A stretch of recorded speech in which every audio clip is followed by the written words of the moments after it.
ભાવનગરમાં છેલ્લા કેટલાય દિવસોમાં બનેલી ગંભીર ઘટનાઓએ કાયદો અને વ્યવસ્થા અંગે ફરી ચર્ચા જગાવી છે।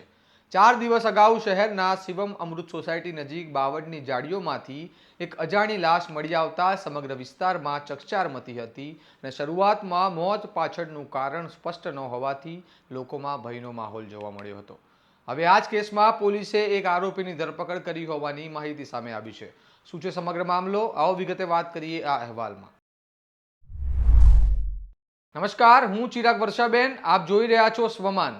ભાવનગરમાં 4 દિવસ અગાઉ શિવમ અમૃત સોસાયટીની બાજુમાં બાવળની જાળીમાંથી મથુરભાઈ પરમાર નામના વ્યક્તિનો મૃતદેહ મળી આવ્યો હતો। ઘટનાની જાણ થતાં પોલીસ તાત્કાલિક સ્થળ પર પહોંચી અને તપાસ શરૂ કરી હતી। મોત હત્યા છે કે અન્ય કોઈ કારણસર થયું છે તે દિશામાં તપાસ ચાલી રહી હતી અને આજે ભરતનગર પોલીસ સ્ટેશનની એલસીબી ટીમે એક શંકાસ્પદ વ્યક્તિને ઝડપી પાડ્યો છે અને પૂછપરછ દરમિયાન આરોપી રાજેન્દ્ર સોલંકીએ હત્યાની કબૂલાત કરી હોવાનું પોલીસ સૂત્રો જણાવે છે। હાલ પોલીસ વધુ પૂછપરછ કરી રહી છે અને તપાસ કરી રહી છે કે આ ઘટનામાં અન્ય કોઈ વ્યક્તિ સંડોવાયેલ છે કે નહીં। જુઓ આ મામલે ડીવાયએસપી આર સિંઘલ શું કહી રહ્યા છે।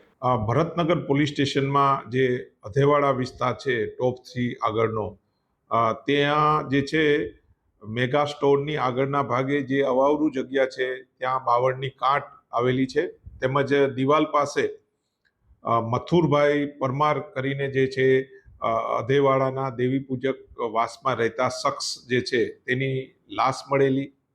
પોલીસ દ્વારા લાશનો કબજો લઈ અને ત્યાં જે એફએસએલ અધિકારી તથા ડોગ સ્કોડના મદદથી ત્યાં ટ્રેકિંગ કરતા જે રોડ ઉપર જે છે ત્યાં મરણ જનારનું બાઇક પડેલું હતું, તેમજ સ્થળ પર જોતા જે મરણ જનારના જે ચપ્પલ હતા તથા મોબાઈલ કે એવી કોઈ ચશ્મા કે એવી કોઈ વસ્તુ જે છે તે ત્યાં પડેલી નહીં, અને જે ડોગ જે છે તેનું ટ્રેકિંગ જે છે રોડ સુધી જ હતું। એનો મતલબ અમારી તપાસમાં એવું ખુલવા પામ્યું કે કોઈ બી જે છે આરોપી બાઇક કે 4 વ્હીલ કે લઈને રોડથી નાસી ગયા હોવાનું ખુલવા પામેલ।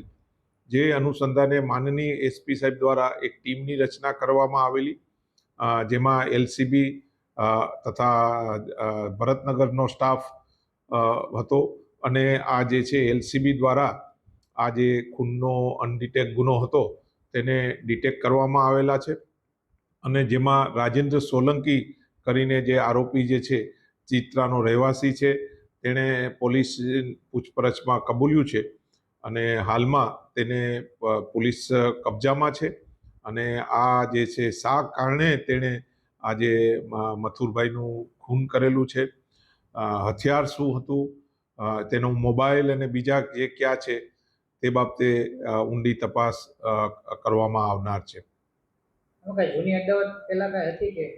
એ જે હાલમાં જે છે જે આરોપી જે રાજેન્દ્ર સોલંકી દ્વારા પોલીસની જે તપાસમાં તેણે કબૂલ્યું છે કે તેણે આ જે છે ભોગ બનનાર જે મથુરભાઈને માર્યા છે અને તેનું ખૂન કરી નાખ્યું છે, પણ ઊંડી તપાસ હજી કરવાની બાકી છે।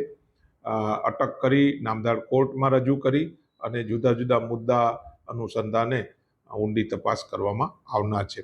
આમાં બીજા બી આરોપી અમારું માનવું છે તે હોઈ શકે, તે જે છે ઊંડી તપાસમાં ખુલવા પામશે। હાલ હત્યા પાછળનું ચોક્કસ કારણ શું હતું તે અંગે પોલીસ તપાસ આગળ વધી રહી છે। ઘટના બાદ શહેરમાં ભય અને ચિંતા બંનેનો માહોલ જોવા મળી રહ્યો છે। હવે જોવાનું રહેશે કે તપાસમાં વધુ શું ખુલાસા થાય છે અને શું અન્ય કોઈ આરોપીની પણ ધરપકડ થાય છે કે નહીં। આ મામલે તમારું શું મંતવ્ય છે અમને કમેન્ટ કરીને જણાવો અને આવા વિગતવાર અહેવાલ માટે સ્વમાનની ચેનલને લાઇક, શેર અને સબસ્ક્રાઇબ કરવાનું ભૂલતા નહીં। નમસ્કાર।